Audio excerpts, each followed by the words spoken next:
नमस्कार नमस्कार मैत्रिणींनो. आकाशवाणी रत्नागिरी निर्मित वनिता मंडळच्या आजच्या कार्यक्रमात मी रेडिओ सखी पौर्णिमा साठे आपलं मनापासून स्वागत करते.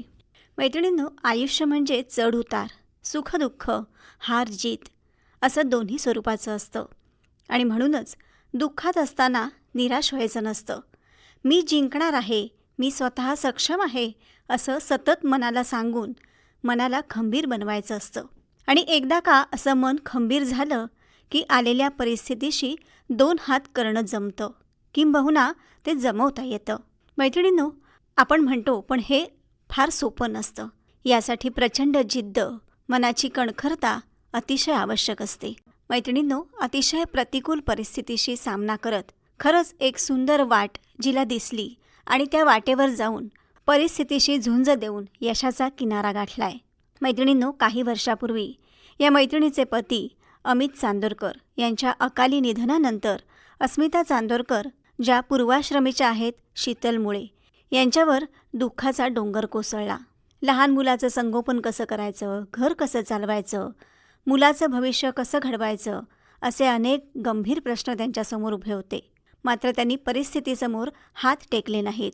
अत्यंत काबाड कष्ट करत दिवसरात्र मेहनत केली आणि घराची जबाबदारी पेलली. मुलाच्या शिक्षणातसुद्धा कोणतीही कमतरता पडू दिली नाही. संसाराची आणि मुलाची जबाबदारी सांभाळताना शीतल यांचं स्वतःचं शिक्षण खूप मागे सुटलं होतं. जवळपास 23 वर्षाचा मोठा खंड पडला होता आणि कायद्याचा कठीण अभ्यास करणं सोपंही नव्हतं. पण मैत्रिणींनो, मनात असलेली जिद्द, कायदेतज्ञ होण्याची इच्छा आणि कुटुंबाकडून मिळालेलं प्रोत्साहन यामुळे त्यांनी पुन्हा एकदा महाविद्यालयात पाऊल ठेवलं. अनेक आव्हानांचा सामना करत आपलं शिक्षण पूर्ण केलं आणि विशेष म्हणजे आपली वकिलीची पदवी त्यांनी सन्मानाने प्राप्त केली आहे. आणि मैत्रिणींनो, विशेष म्हणजे त्यांचा मुलगा आर्यन याने सुद्धा याच वर्षी हॉटेल मॅनेजमेंटचं शिक्षण पूर्ण करत मास्टर शेफ बनण्याकडे यशस्वी पाऊल टाकलंय. आई आणि मुलगा दोघांनीही एकाच वर्षी मिळवलेलं हे दुहेरी यश, याबद्दल या मायलेकांचं कौतुक करावं तेवढं कमी आहे. आणि म्हणूनच असं म्हणता येतं की परिस्थिती कितीही कठीण असली तरी मनात जिद्द, चिकाटी आणि शिक्षणाची ओढ असेल तर वय आणि वेळ याचं बंधन पडत नाही. मैत्रिणींनो, आज आपण अस्मिता चांदोरकर अर्थात पूर्वाश्रमीच्या शीतल मुळे यांना आज आमंत्रित केलंय. चला तर मैत्रिणींनो, त्यांच्याकडूनच आपण जाणून घेऊया त्यांची ही यशोगाथा.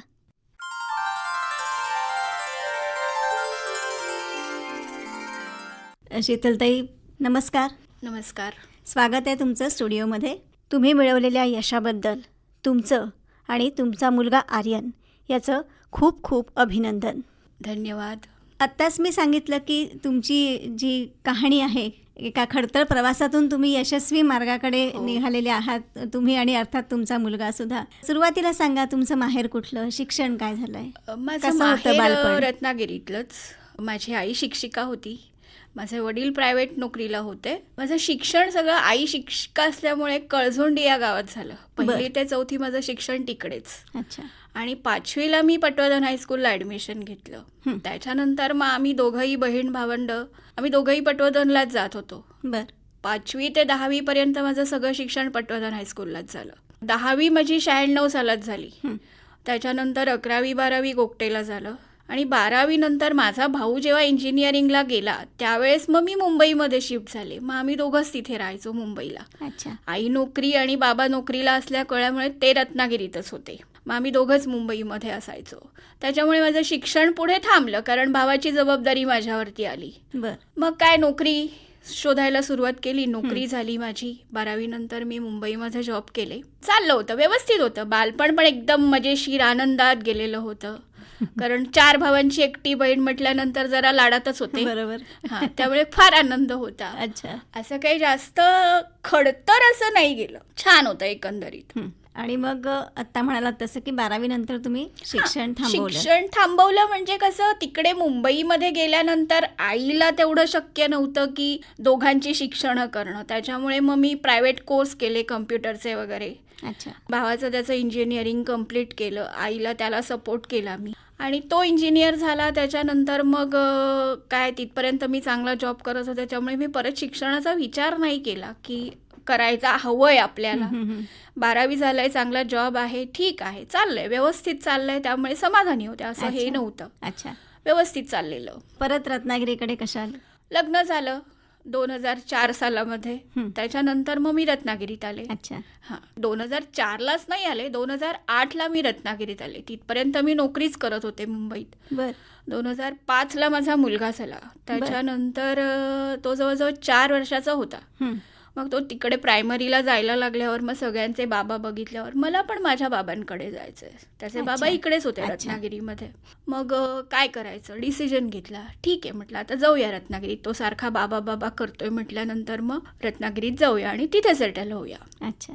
2008 सालात मी रत्नागिरीत आले. मग तो इथे शाळेत जायला लागला प्रायमरीला. त्याच्यानंतर मग चालू झालं वैवाहिक आयुष्य इकडचं. तिकडे काय माहेरी असतेपर्यंत आपल्याला त्रास नसतो सगळ्यांचा. सासरी आल्यानंतर मग चालू झाल्या जबाबदाऱ्या, मुलाचं शिक्षण, नवरा, घरातल्या जबाबदाऱ्या, सगळं चालू झालं. मग इथे आल्यानंतर कोचिंग क्लासेसला मी जॉबला लागले. तिकडे मी छान क्लासेसमध्ये होते. त्याच्यानंतर मग जबाबदाऱ्या हळूहळू 2-3 वर्ष मी तिथे जॉब केला. भाऊ माझा अमेरिकेला गेला, त्याच्यामुळे मग आई एकटी राहिली. मग परत त्याला मी मुंबईत पाठवला. मग त्याचं शिक्षण सगळं तिकडे झालं. 2री ते 6वी तो तिकडे होता. मुलगा आईकडे, आई बरोबर एकटा, कारण आई तिकडे शिफ्ट झाली रिटायरमेंट नंतर. मग त्याचं शिक्षण तिकडे चालू होतं, मी इकडे, मग माझे मिस्टर इकडे. मग अशी दर आठवड्याला मी मुंबईत जाऊन त्याची चौकशी, आईची चौकशी अशी करत करत चालले होते दिवस. मग 2014मध्ये माझ्या मिस्टरांचा ॲक्सिडेंट झाला. 6 दिवस कोमात होते. 7व्या दिवशी ते गेले. आता करायचं काय? फार मोठी जबाबदारी माझ्यावरती आली. करणार काय? कारण नेमके ज्या दिवशी ॲक्सिडेंट झालं त्या दिवशी मी नेमकी इथे नव्हते, मी पुण्यात होते. माझ्या सासऱ्यांचं ऑपरेशन झालं होतं, त्याच्यासाठी मी गेले होते. मग कळलं मला ज्या वेळेस की ॲक्सिडेंट झाले, मला फोन आला की असं असं झालंय, तुम्ही कुठे आहात? म्हटलं मी पुण्यात आहे. तर मला असं कल्पना नव्हती एवढी की एवढं मेजर ॲक्सिडेंट झालं असेल म्हणून. कारण कसं झालं, कधी फास्ट गाडी चालवणं हा प्रकारच नव्हता. म्हणजे मी असं समजत होते की जस्ट हात वगैरे पाय वगैरे मोडला असेल.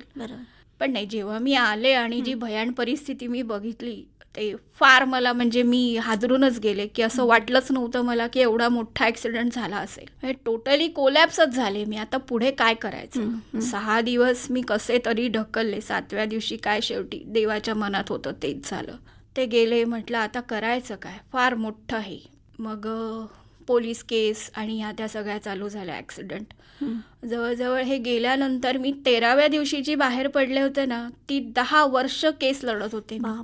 2021ला माझी केस क्लिअर झाली. 2021 सालापर्यंत मी दर 4 दिवसांनी, दर 8 दिवसांनी कोर्टामध्ये.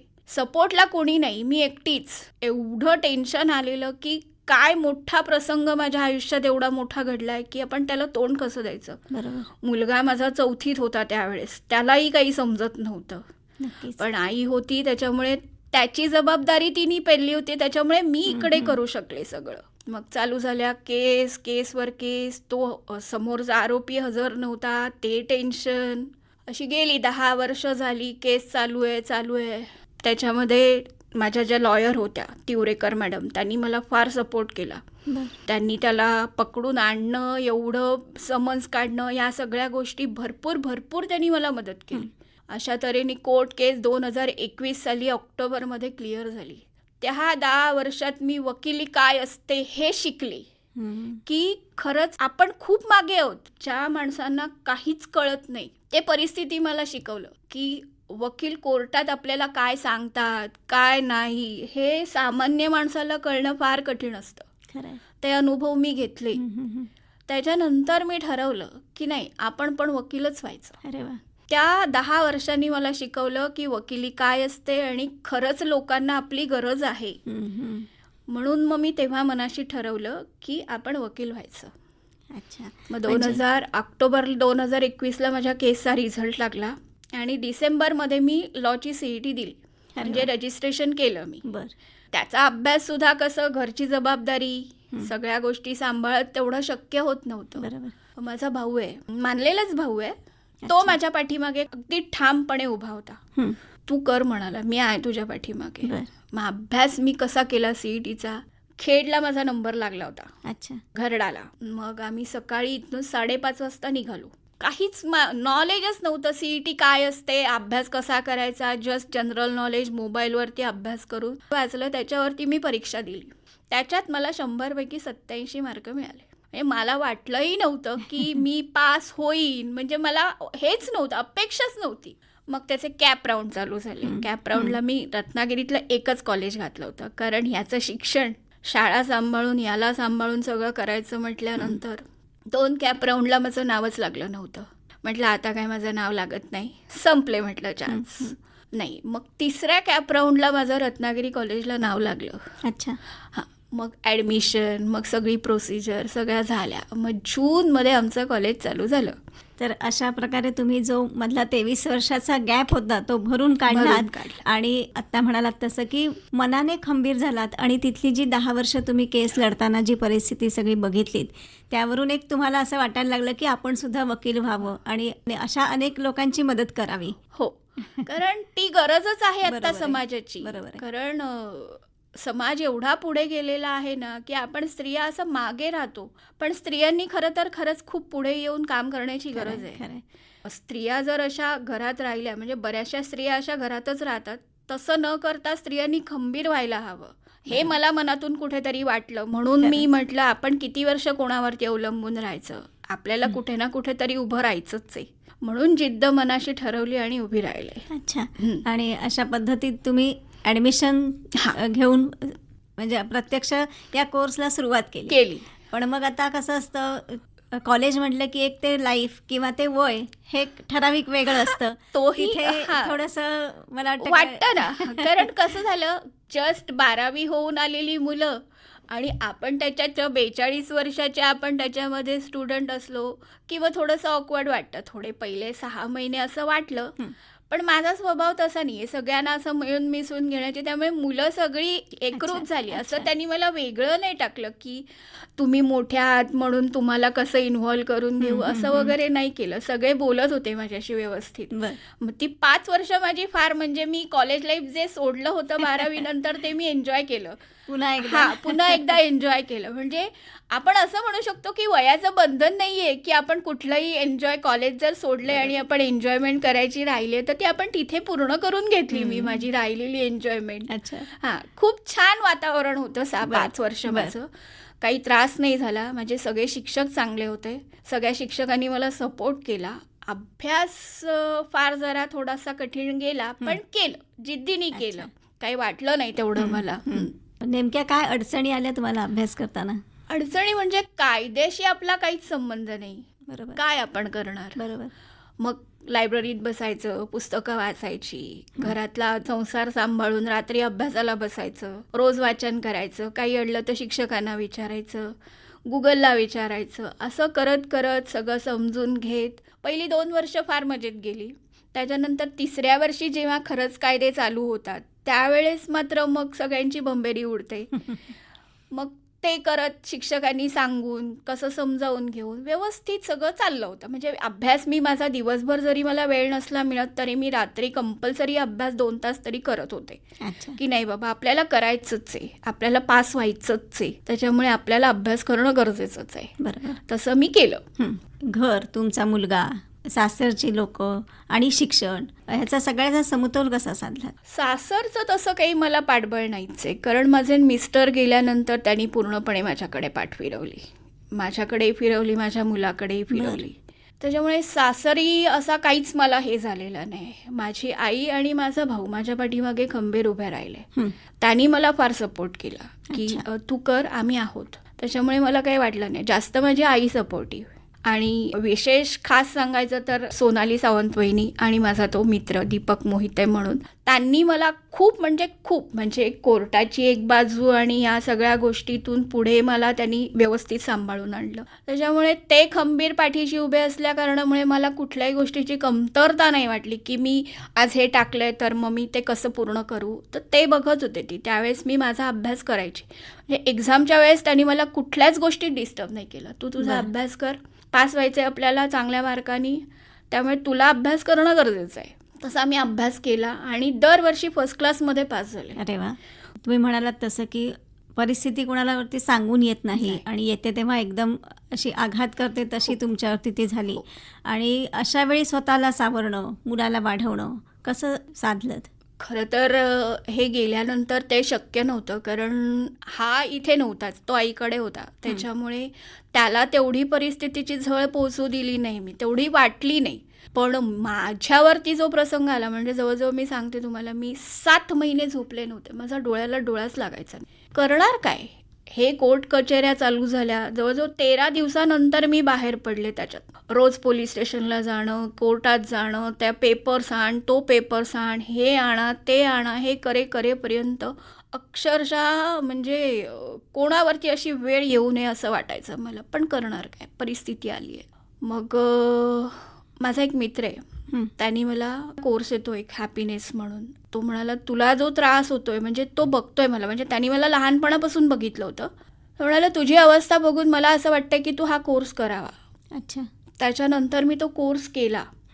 तो कोर्स जेव्हा मी केला ना, तेव्हा मी मनाने खूप खंबीर झाले. म्हणजे काय परिस्थिती असते हे गुरुजींनी मला शिकवलं की आपण त्याला फेस कसं करायचंय. ते केल्यानंतर मी स्ट्रॉंग झाले, एकदम स्ट्रॉंग झाले. म्हणजे मला असं कधीच वाटलं नाही की मी कुठे कमी पडतेय किंवा मला ह्या गोष्टी जमणार नाहीयेत. नाही. आणि मी माझ्या मुलाकडे बघून खंबीर झाले की नाही, मला त्याला वाढवायचंय. बरोबर. कोणी नसलं तरी आपण त्याला करायचंय. माझ्या आईने मला ऑप्शन पण दिले, तू दुसरं लग्न कर. मला नाही करायचंय, मला माझ्या मुलाला वाढवायचंय. सगळ्याच गोष्टी काही लग्न करून साध्य होत नाहीयेत. बरं, मी लग्न जरी केलं तरी त्याला चांगलं कोणीतरी वडील म्हणून मिळणं फार गरजेचं होतं. बरोबर. कारण आधीच वडील गेल्याचा आघात आणि त्याच्यात परत आणखीन ह्या गोष्टी, तो विचारच केला नाही मी. तो आणि मी हेच माझं जग होतं. मग मी 6वीला त्याला रत्नागिरीत आणला. आईला म्हटलं, आता बास, मी एकटी राहणं फार झालं, आता तू तुझ्या मुलासोबत राहा, मी माझ्या मुलासोबत राहते. मग त्याच्यातच माझं सकाळी जॉब करणं, 10 ते 6 जॉब. त्याला पटवर्धनला गुरुकुलला घातला होता, त्यामुळे त्याला सकाळी 7 वाजता सोडणं, त्याचे डबे करणं, म्हणजे विश्व माझं तेच झालं होतं पूर्ण. संध्याकाळी आणणं, त्याचा अभ्यास घेणं, या सगळ्या गोष्टी चालू होत्या. मुलाचं शिक्षण आणि तुमचं शिक्षण असं एकत्रित हे चालू होतं, तर ते कशा पद्धतीने चालू ठेवलं? आर्थिक गणितं कशी सुटली? आर्थिक गणितं म्हणजे मी माझं हे मिस्टर गेल्यानंतर तो माझा मित्र जो आहे त्याच्या सोबतीने मी माझं स्वतःचं हॉटेल चालू केलं होतं. म्हणजे आधी घरातून डबे वगैरे देतच होते, कारण काहीतरी करणं गरजेचं होतं. केस चालू झाल्यानंतर मग मी माझा जॉब, कारण ते 3-4 दिवसांनी मला रजा कोण देणार सारख्या. मग मी माझा जॉब सोडला. म्हटलं मरू दे, आपण स्वतःचं काहीतरी चालू करूया. म्हणून मग मी माझं स्वतःचं हॉटेल चालू केलं होतं. अच्छा. मेहनत फार केली मी, म्हणजे इव्हन तुम्हाला सांगते, मी लोकांच्या घरच्या पोळी भाजीची कामं सुद्धा केली आहेत. कारण त्याला वाढवायचे, आर्थिक जबाबदाऱ्या आहेत, त्याचं शिक्षण आहे म्हटल्यानंतर ते सगळं केलं. बरोबर. आणि सपोर्ट माझ्या आईचा आणि भावाचा, त्यांनी मला फार मदत केली. म्हणजे मी माझ्या स्वतःच्या शिक्षणासाठी काही मदत घेतली नाही, पण त्याच्या शिक्षणासाठी माझ्या भावानी मला फार हे केलं. तो त्याची बाजू बघत राहिला, म्हणून मी माझं शिक्षण कंप्लीट करू शकले. बरोबर. हां. दोघंही एकत्र अभ्यास करत होतात? तो त्याचा, मी माझी. माझं मी रात्रीच. बरोबर. आणि त्याला असं जबरदस्ती करून मी कधी अभ्यासाला बसवलंच नाही. आणि त्याचं माझं नातं असं हे नाहीये की एक स्ट्रिक्ट आहे आणि स्ट्रिक्ट असं मुलगा, तसं नाहीये. दोघांचंही फ्रेंडली रिलेशन आहे. म्हणजे खूप असं सगळ्या गोष्टी तो मला सांगतो की दिवसभरात जे काही करतोय तो ते सगळं सांगतो मला. कुठली गोष्ट सांगत नाही असं नाहीये. म्हणजे मुलांना जी परिस्थिती शिकवते ना, ती परिस्थिती त्याला शिकवून गेली की आपल्या आईनी काय आपल्यासाठी केलं हे त्यांनी बघितलं, कष्ट बघितले त्यांनी माझे, तुमचा संघर्ष बघितला, संघर्ष बघितला, आणि त्याच्यातून तोच मोठा झाला. म्हणजे त्याला ती समज आली की आपण कसं वागलं पाहिजे, काय केलं पाहिजे, ह्या सगळ्या गोष्टी तो शिकला. मला शिकवावं नाही लागलं त्याला. आणि आजी आहे संस्कार करायला, त्यामुळे आजीशी त्याचं जास्त पटतं. माझं जरी जास्त पटत नसलं तरी त्याचं जास्त पटतं आजीशी. हां, तो लाडका आहे तिचा. मानसिक स्थैर्य असं तुम्ही म्हणालात की मित्राच्या मदतीने तुम्ही ते मिळवलं होतं, पण हे सगळी धावपळ करताना आपण किती म्हटलं तरी आपलं शरीर दमतं ना. त्यासाठी काय केलं? त्यासाठी असं काही हे नाही, पण स्वतःच्या काळजी. आजारी पडायची, भरपूर आजारी पडायचे, पण आजारी पडून सांगणार कुणाला, कोणाला त्रास देणार? बरोबर. आई पण त्याची जबाबदारी घेते म्हटल्यानंतर तिला हे करून जमणार नाही. मग आपण स्वतःचं असं करत जायचं, सहन करायचं, सगळ्या गोष्टी करत करत करत. पण शक्यतो असं मला गुरुजींनी एवढं स्ट्रॉंग केलं ना, की मी कुठल्या गोष्टीत खचले नाही, की आज माझ्यावर ही वेळ आली आहे, मग मी काय करू. ते मार्ग मला मिळत गेले, की नाही आपल्याला हे असं नाही, असं करायचं आहे. तर ते मी त्या ह्याच्यातून शिकत गेले. म्हणजे म्हणते ना, परिस्थिती माणसाला शिकवतं, ते खरंच मला म्हणजे सार्थ आहे, की परिस्थिती आपल्याला शिकवते. सगळ्या गोष्टी मला परिस्थितीने शिकवल्या, की आपण त्याच्यावर मात कशी करायची. रडत बसून काय होणार आहे, काहीच नाही. किती रडणार आपण, त्याला पण काहीतरी मर्यादा आहेत की नाही. असं करत करत करत करत तो एकदा 10वी झाला आणि मी श्वास सोडला माझा, की मी सुटले आता. म्हणजे ठीक आहे, 11वी 12वी शिक्षण पूर्ण झालं. त्यांनी पण असा कधी मला त्रास नाही दिला, कधी शाळेतून कंप्लेंट आली आहे किंवा काय, असं कधीच नाही केलं. म्हणजे इतर मुलं जी येतात खोडकर असतात, खोडकर प्रचंड होता, पण असं हे नाही केलं त्यांनी. मला त्रास कुठल्याच गोष्टीचा दिला नाही. समजूतदार. समजूतदार. तो नॅचरल त्याच्याकडनं म्हणजे परिस्थितीने त्याला शिकवला तो. खूप चांगलं. हे म्हणजे ते एक माझा नशिबाचा चांगला भाग होता, की माझ्या मुलांनी मला समजून घेतलं फार. त्रास नाही दिला. खरंय.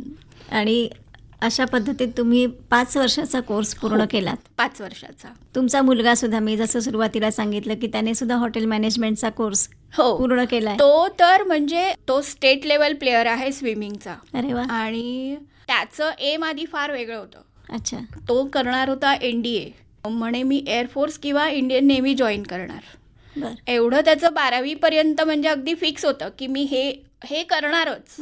12वी झाल्यानंतर अचानक मला सांगतो, मम्मी मी NDA नाही करणार आहे, मी हॉटेल मॅनेजमेंट करणार आहे. म्हटलं तो क्वेश्चन मार्क होता फार मोठा माझ्यासाठी. तर मामा म्हणाला ठीक आहे, त्याला करायचं आहे ना हॉटेल मॅनेजमेंट, करू देत. त्याची आवड झाली आहे ना, मग करू देत. थोडी मी विरोधात होतेच, पण ठीक आहे म्हटलं, त्याला आवड निर्माण झाली आहे तर तो करतोय, करू दे. तर ते म्हणतात ना, जेनेटिक गुण येतात. आई हॉटेल चालवते, आईच्या हाताला चव आहे, तर तोही त्या ह्याच्याकडे वळला. तर ते मला म्हणतात आई हॉटेल चालवते म्हणजे मुलगा पण त्या क्षेत्रात गेला. म्हटलं हे मी त्याला शिकवलेलं ना, त्याचं त्यांनी ठरवलंय की काय क्षेत्र निवडायचं. ते केलं. 3 वर्ष त्यांनी व्यवस्थित सगळ्या गोष्टी केल्या, पास झाला व्यवस्थित. कुठे होत्या शिकायला? रत्नागिरी कॉलेजला. हो, रत्नागिरीतच. आणि आत्ता दोन्ही म्हणजे माझ्या आधी 1 महिना त्याचा रिझल्ट लागला आणि माझा 1 महिन्यानी लागला. त्याचे शिक्षक पण सगळे चांगले आहेत. केलं त्यांनी म्हणजे आवडीने केलं. आणि आता ते पुढच्या शिक्षणासाठी तो गोव्याला गेलाय. म्हणजे बारजॉकी जो कोर्स येतो, म्हणजे कॉकटेल मॉकटेल्स जे बनवतात, त्याच्यासाठी तो पुढच्या शिक्षणासाठी गेलाय गोव्याला.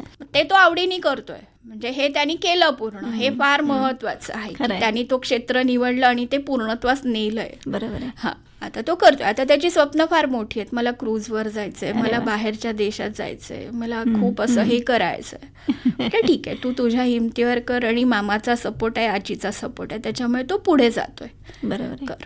एवढ्या सगळ्या संघर्षातून, मानसिक ताणतणाव असतील, या सगळ्या ह्याच्यातून बाहेर पडून जिद्दीने तुम्ही वकील झालात आणि तो हॉटेल मॅनेजमेंटचा कोर्स पूर्ण झाला. काय आनंद होता? आनंद म्हणजे काय असतं, परिस्थिती जेव्हा म्हणजे एखाद्याला आपल्या आयुष्यात जेव्हा आपल्या अहंकारावरती गोष्ट येते ना, तेव्हा वाटतं की आपण काहीतरी करावं. म्हणजे लोकांनी मला खूप हिणवलं, काय करणार आहेस तू, म्हणजे अशी पण बोलणार, काय मोठी वकील होणार आहे, काय अभ्यास करणार आहे, काय जमणार आहे. ती जिद्द मनात ठेवली आणि उभी राहिली. नाही म्हटलं, आपल्याला लोकांना करून दाखवायचं आहे. आणि ते दाखवलं. दाखवलं. इव्हन घरातले सुद्धा होते, घरातले इतर नातेवाईकी होते की ज्यांनी काय करणार आहे, नवरा गेलाय, कोण पाठीशी उभं राहणार आहे, काहीच नाही करू शकत आहे. म्हणजे इव्हन मी सगळे नातेवाईक माझ्या रत्नागिरीत आहेत. मी कुणाकडेही जात नाही. नाही आवडत मला जायला. कारण जेव्हा माझे मिस्टर गेले त्यावेळेस मी बघितलं कोणी नव्हतं माझ्याजवळ. 6 दिवस मी हॉस्पिटलला एकटी होते, कोणीच नव्हतं. वेळ आली की माणसं आपली कोण आहेत आणि कोण नाही हे कळतं. अगदी खरं आहे. त्या परिस्थितीने मला शिकवलं, काही कोणी नातेवाईक आपले नसतात, आपल्यालाच आपलं करायचंय. त्या जिद्दीने मी केलं. आणि ज्या दिवशी मी म्हणजे माझा रिझल्ट लागला त्या दिवशी सुद्धा मी सांगते की मी हॉस्पिटलमध्ये ॲडमिट होते. मला टायफॉइड झाला होता आणि संध्याकाळी माझा रिझल्ट लागला. माझा तो आत्ता मी म्हणते मित्र दीपक मोहिते, तो पत्रकार आहे स्वतः. तर त्यांनी माझा रिझल्ट बघितला. तो म्हणाला जिंकलंस, सगळ्या गोष्टी जिंकल्यास. क्या बात. फर्स्ट क्लासनी पास झाले, 64% मार्क्स मिळाले. म्हणजे मी इमॅजिन पण केलं नव्हतं की मला एवढे, म्हणजे एक पेपर मला कठीण गेला होता, बाकीच्या पेपरच्या स्कोअरप्रमाणे मला असं वाटलं होतं की मी अगदी 40-45% येईल, तर नाही, 64% मार्क्स मिळाले. माझ्यापेक्षा जास्त त्याला आनंद झाला आणि तो तिथेच रडायला लागला की आनंदाचे अश्रू आहेत फार. म्हणजे मी हेच झालं, खूप समाधानी झाले की स्वामी पाठीशी होते म्हणून या सगळ्या गोष्टी करू शकले. अशा परिस्थितीमध्ये ठरवून एखादं ध्येय वाटचाल करत आपण राहतो, पण ते पूर्ण होणं हो, आणि तो दिवस पाहणं ह्यासारखा मला वाटतं आनंदच नाही, खरंच नाही. खूप, मी तर असं म्हणते की माणसांनी आपली जिद्द ठेवूनच पुढे जावं आणि करून दाखवावं. परिस्थितीशी हरून किंवा या गोष्टी करून नाही होत, खरंय, करावं. आणि मी तर तेच सांगेन की सगळ्यांनी करा. बरोबर आहे. खूप जिद्द ठेवा आणि पुढे व्हा. याच अनुषंगाने मला असं विचारावं असं वाटतंय की तुम्हाला, की आज आपण समाजामध्ये बघतो की सगळ्याच शीतल मुळे नसतात. नाही, अनेक जणी काय होतं, संसाराच्या व्यापामध्ये गुंतलेले असतात, किंवा आत्ता तुम्ही म्हणालात तसं की कुठेतरी आपला कॉन्फिडन्स कमी पडतो, सपोर्ट नसतो, अशा आर्थिक बाजू चांगली नसते, अशा अनेक अडचणी असू शकतात, किंवा काही वेळा सगळं असूनही केलं जात नाही. कारण मला वाटतं ती एक मानसिकता हवी असते. तर अशा ज्या काही महिला आहेत की ज्यांनी शिक्षण असेल किंवा त्यांचं जे काही स्वप्न आहे ते मनात असूनही पूर्ण केलं नाहीये, काय सांगाल त्यांना एक मैत्रीण म्हणून? मी तर म्हणते की स्त्रीने स्वतःसाठीच जगलं पाहिजे. संसार काय आयुष्यभर करायचंच आहे, सगळ्यांच्या जबाबदाऱ्या काय आयुष्यभर असतातच आपल्याला. मुलं आहे, नवरा आहे, सासू आहे, सासरे आहेत, आई आहे, बाबा आहे, भाऊ आहे, सगळ्यांच्या जबाबदाऱ्या असतात. पण तुम्ही स्वतःसाठी कधी जगणार आहात? ते जगा ना तुम्ही. अगदी खरं. हां, अगदी तुम्ही कधी जगणार? तुमच्या इच्छा तुम्ही कधी पूर्ण करणार? त्या तुम्ही स्वतः खंबीर होऊन करा, हे माझं सांगणं आहे. जसं मी केलं तसं प्रत्येक स्त्रीला शक्य आहे ते. असं नाही आहे की कुठली स्त्री करू शकत नाही. जर स्त्रीने ठरवलं तर ती करू शकते, काहीच अशक्य नाही आहे. स्त्रीनी विचार केला पाहिजे की आपण असं बंदिस्त किती दिवस राहायचं. त्यामुळे तो विचार करून आपलं आयुष्य पुढे घडवायला काहीच हरकत नाही. बरोबर आहे. प्रत्येक स्त्रीनी ठरवा ना की आपल्याला हे करायचंच आहे, आपण किती दिवस दुसऱ्यावरती अवलंबून राहायचं आहे. आणि कसं होतं, एकदा संसाराच्या व्यापात लागलेली स्त्री मग आपली स्वप्न विसरून जाते. तेच होतं ना, म्हणून म्हटलं किती दिवस आपण दुसऱ्याचा विचार करणार. खरं, ते आपला विचार करतात का, हा विचार करा ना कधीतरी. तुम्हाला कधी स्वतःहून कोणी विचारायला येतं का की बाबा तुला काय पाहिजे, तुला काय हवंय, तुला काय करायचंय? कधीच येत नाही कोणी विचारायला. मला सांगा शीतलताई, की शिक्षणामुळे नेमकं काय साध्य होऊ शकतं किंवा तुम्ही काय मिळवलं? खरं सांगू, समाजातला जो मान आहे तो वेगळाच. कारण काळा कोट जेव्हा अंगावरती येतो त्यावेळेसचं जे फिलिंग आहे ते फार म्हणजे न बोलण्यासारखं आहे. म्हणजे शब्दात अनुभव हे सांगताच येत नाहीये. माझी चपराक फक्त सगळ्यांना एवढीच बसली की ज्यांनी मला हिणवलं होतं ना त्या सगळ्यांना, आणि मी मुद्दामून सांगितलं की मी पास झाली आहे. बरोबर आहे. आणि ते सुद्धा फर्स्ट क्लासनी पास झाले. ज्यांनी मला हे केलं त्यात सगळ्यांना मी हे चपराक लावून दिली आहे की मी करू शकते. मी माझ्या मुलाला सांभाळून मी हे सगळ्या गोष्टी केल्यात. हे फार माझ्यासाठी मोठं होतं. म्हणजे मी स्वतःवरती विश्वासच, म्हणजे मी जेव्हा रिझल्ट लागला त्यावेळेस मला वाटलंच नव्हतं की मी हे सगळं केलंय. मग सगळी 5 वर्ष माझ्या डोळ्यासमोर गेली की नाही, आपलं चीज झालं. खूप हेवा वाटला, माझा हेवा स्वतःला वाटला की नाही मी करू शकले. आणि केलं मी. स्वतःच्याच नजरेमध्ये कुठेतरी आपली मान उंचावलेली असते. हो, कारण परिस्थिती किती कठीण गेली, काय केलं, किती वेळ मी म्हणजे अक्षरशः अशी पुस्तकं घ्यायला पण कधी कधी पैसे नसायचे. मग काय करायचं, थोडे दिवसांनी मग लायब्ररीतली घ्या, आपलं स्वतःचं नोट्स काढा, स्वतःचे प्रश्न तयार करा, असा अभ्यास केला आहे मी. त्या मेहनतीचं कुठेतरी, म्हणजे इव्हन खरं सांगते आत्ता माझे जे ज्युनियर आहेत त्या माझ्या वया घेऊन अभ्यास करतायत. हे आहे, म्हणजे मी देते त्यांना की करा तुम्ही. सपोर्ट आहे. शिक्षकांनी पण तेवढीच मला मदत केली. म्हणजे काय अडलं काय नाही 10 वेळा विचारलं तरी सांगितलं त्यांनी मला. तेवढं केलंय. म्हणजे एवढं सांगते की स्त्रियांनी शिकावं, मागे राहू नका. खरं, एक कॉन्फिडन्स आला शिक्षणामुळे. हो, फार. वकील म्हणून वक्तृत्व तर म्हणजे मी बोलायला सुद्धा घाबरत होते. असं कधी स्टेज डेअरिंग माझ्याकडे नव्हतंच. पण वकिली पेशा आणि कॉलेजचं जे शिक्षण असतं आपलं त्याच्यामध्ये एक बोलण्याचा कॉन्फिडन्स किंवा उभं राहण्याचा कॉन्फिडन्स सगळ्या गोष्टी शिकवतात. मी तर ते शिकायला आपल्याला म्हणजे इव्हन मी सांगते कॉलेजमध्ये मी म्हणजे माझं ड्रॉइंग चांगलं आहे. यावर्षी लास्ट वर्षी दरवर्षी मिळवली प्राईज, पण एज असल्यामुळे थोडंसं हे वाटतं ना. तर मग नाही, यावर्षी मला 6 प्राईज आहेत कॉलेजमध्ये. कोलाज मेकिंगमध्ये आहे, पेंटिंगमध्ये आहे, बऱ्याच रांगोळीमध्ये आहे. हां, हे मिळालं म्हणजे स्टेजवरती आपल्याला जाऊन आपल्या शिक्षकांच्या हातून आपला सत्कार होतो हे फार मोठं वाटतं. म्हणजे शाळा कॉलेजमध्ये असताना ज्या स्पर्धा हे होतं ते करणं वेगळं आणि आत्ता या वयात या गोष्टी सगळ्या करून आपल्याला प्राईज मिळतं आणि आपण स्टेजवरती उभं राहतो हे फार महत्वाचं हे होतं. आणि मला वाटतं अशा वेळी आपल्यातलं जे एक मूल असतं ते कुठेतरी जाणीव होते. म्हणजे 5 वर्षात मी माझं जे कॉलेज लाईफ जे विसरले होते म्हणजे 12वी पर्यंत जी मजा केली मी म्हणजे ती या 5 वर्षात, त्याच्यानंतरची जी राहिलेली सगळी मजा 5 वर्षात केली असं म्हटलं तरी कुठे काही कमी पडणार नाही. बरोबर आहे. खूप छान हे झालं. म्हणजे असं म्हणता येईल की शिक्षणाने तुम्हाला तुमचं एक छान लाईफ पुन्हा मिळवून दिलं. जे मी म्हणजे विसरले होते सगळ्या गोष्टी या परिस्थितीच्या ह्याच्यामध्ये ते मी 5 वर्षात फार एन्जॉय केलं. म्हणजे मी मुलाला सुद्धा सांगते की काय आहे आपल्या आयुष्यात जे आपलं आहे आज आलंय छान जगायचं आणि पुढे व्हायचं. टेन्शन आयुष्य भरायचीच आहेत. तोही तसाच जगतोय आणि मी तशीच जगते. त्यामुळे यापुढेही तसंच आम्ही दोघं राहू. त्यामुळे काय प्रश्नच नाहीये. आपण सतत म्हणतो की आनंद घ्या आनंद घ्या, तर मग तो प्रत्येक गोष्टीत अशा पद्धतीने घेता येतो की तुम्ही शिक्षणातून सुद्धा असा छान इव्हन छोट्या छोट्या गोष्टीतून सुद्धा आनंद मिळतो आपल्याला की नाही हे असं नाही. म्हणजे मी आणि तो म्हणजे आम्हाला वाटेल तेव्हा आम्ही फिरायला जातो दोघंही. म्हणजे असं हे नाहीये चल मम्मा आपण जाऊया. मग आम्ही दोघंही कुठे वाटेल तिकडे. खाणे हा आमचा आवडता विषय दोघांचाही. त्यामुळे दोघंही कुठेही काही वाटलं आज इकडे चांगलं खायला मिळतं तर आम्ही तिकडे दोघंही जाऊन खातो. त्यामुळे असं नाही जे आहे आनंदाचे क्षण आहेत दोघं ते सगळे जगतो आम्ही. क्या बात आहे. आज मागे वळून पाहताना कुणाचे आभार मानावेसे वाटतात?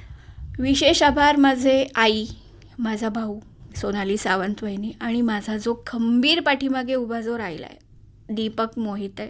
त्यांनी मला जगायला म्हणजे एक मित्राचं जे कर्तव्य असतं, मित्र म्हणा भाऊ म्हणा काय असेल ते मैत्रीण, त्या सगळ्या भूमिका त्यांनी निभावल्यात. म्हणजे माझ्या पाठीमागे कोर्टामध्ये असू दे किंवा काही असू दे प्रत्येक तारखेला माझ्यासोबत जाणं, मानसिक स्थितीत म्हणजे जेव्हा ढासळते तेव्हा खूप सपोर्ट देणं हे काम त्यांनी केलंय आणि त्याचे फार विशेष आभार आहेत. म्हणजे आयुष्यात मी जे काही वकिली करू शकले त्याच्या सपोर्टमुळे आणि तो पाठीमागे खंबीर उभा होता त्याच्यामुळे मी करू शकले. त्याचे फारही म्हणजे खूपच त्यांनी मला. आणि सोनाली वहिनींचे सांगायचं तर या 3 वर्षामध्ये त्यांनी मला खूप म्हणजे आर्थिक मदत असू दे किंवा काय मॉरली असू दे किंवा काही त्या सगळ्या गोष्टीत माझ्या पाठी शीतल तू कर मी आहे, शीतल तू कर मी आहे, बघू काय करायचं हे त्यांनी मला शिकवलं. म्हणजे मला वाटतं अशा परिस्थितीमध्ये मी आहे हे जे शब्द आहेत ना हेच फार महत्वाचे असतात की नाही तू कर मी आहे, पुढे तू हो आम्ही आहोत मागे, हेच बोलणं खूप महत्वाचं असतं. कोण सख्खं बोलतं आपल्याला सांगा. एक वेगळाच कॉन्फिडन्स आपल्याला त्याने मिळतो खूप केवळ त्या 2 शब्दांमुळे. म्हणजे एखादं टेन्शन असेल ना ठीक आहे आज नाही झालं ना उद्या होईल, पण तू पुढे हो, तू मागे हटू नकोस, तू कर आम्ही आहोत ना तू कर. बरोबर. हे माझा मुलगा पण मला कायम सांगतो मम्मा कशाला टेन्शन घेतीयेस, सगळ्या गोष्टी होणार आहेत, किती दिवस राहिलेत, थोडासा वेळ, एकदा आपण स्टेबल झालो की आपलं सगळंच होणार आहे. मुलगा जेव्हा खंबीर आईच्या मागे उभा असतो ना त्यावेळेस जे फिलिंग आता मला येत आहे ते फार म्हणजे फारच हे आहे. खरंय. आणि इतकी वर्ष तुम्ही केलेले संस्कार, तुम्ही सगळी केलेली जी फाईट होती सगळ्या परिस्थितीशी त्याचंच मला वाटतं हे एक छान फळ आहे. आणि त्याचा स्वभाव पण फार असा म्हणजे परिस्थितीने त्याला खूप शिकवलं. म्हणजे तो खूप समजूतदार, हट्ट केला त्यांनी माझ्याकडे नाही असं नाही, पण त्याला समजून सांगितलं ना की आज नाही आपल्याला जमणार आहे आपण पुढे मागे करू. त्यांनी ऐकलं माझं. असं मला त्रास नाही दिला कुठल्या गोष्टीसाठी की नाही मला आत्ताच पाहिजे, मला हेच हवंय, मला तेच हवंय, असं कधीच त्यांनी केलं नाही. समजून घेतलं. अजून पुढे शिकायचंय? हो शिकणार. यावर्षी मला शक्य नाही झालं कारण आजारी होते मी, माझी LLM एंट्रन्स होती ती मला देता नाही आली कारण डॉक्टरनी मला डिस्चार्ज नाही दिला. इवन मी डॉक्टरांना हे पण सांगितलं, डॉक्टर मी सकाळी जाते आणि दुपारी परत येऊन ॲडमिट होते. तरी डॉक्टर म्हणाले नाही म्हणून, अच्छा. तुला कंपल्सरी रेस्ट आहे म्हणजे आहे. मग आता पुढच्या वर्षी LLMला आता माझं चाललं होतं की गुजरात युनिव्हर्सिटीतून मरीन लॉ करायचं, पण सध्या आर्थिक बाजू तेवढी स्ट्रॉंग नाही आहे. बघू, पुढे मागे विचार करीन. नाही तर पुढच्या वर्षी आपलं क्रिमिनॉलॉजी आहेच कॉलेजमध्ये, अच्छा. पुढच्या वर्षी ॲडमिशन घेणार. क्या बात आणि माझं ध्येय मी ठरवून चालली आहे की आपल्याला एक चांगला लॉयर आणि चांगली व्यक्ती, म्हणजे मी माझ्या मुलालाही हेच शिकवते की आपल्याला चांगलं माणूस म्हणून जगायचं आहे. क्या बात आहे. आपल्याला पैसा किंवा प्रॉपर्टी हे जास्त महत्त्वाचं नाही आहे. आपण आपला माणूस, म्हणजे पुढच्या माणसाने हाक मारली तर आपण त्याच्यासाठी उभं राहायचं आहे. जशी आपल्यासाठी आत्ता हे जे उभे राहिले तसं आपल्याला त्यांच्यासाठी उभं राहायचं आहे. पैसा काय आज आहे उद्या आहे नाही आहे, आपण उभं राहणं हे फार महत्त्वाचं. शीतलताई, पुन्हा एकदा तुमचं आणि तुमच्या मुलाचं खूप खूप अभिनंदन करते मी. आणि तुमचा हा संघर्ष, जिद्द आणि यशाचा प्रवास हा मला वाटतं अनेकांना नव्याने उभं राहण्याची प्रेरणा देणारा आहे. तुम्हाला पुढच्या यशस्वी आणि खूप छान आयुष्यासाठी शुभेच्छा देते. आज तुम्ही इथे आलात, खूप छान संवाद साधलात, त्याबद्दल आकाशवाणीतर्फे आणि सर्व श्रोत्यांतर्फे मी आपले आभार मानते. धन्यवाद. नमस्कार. धन्यवाद.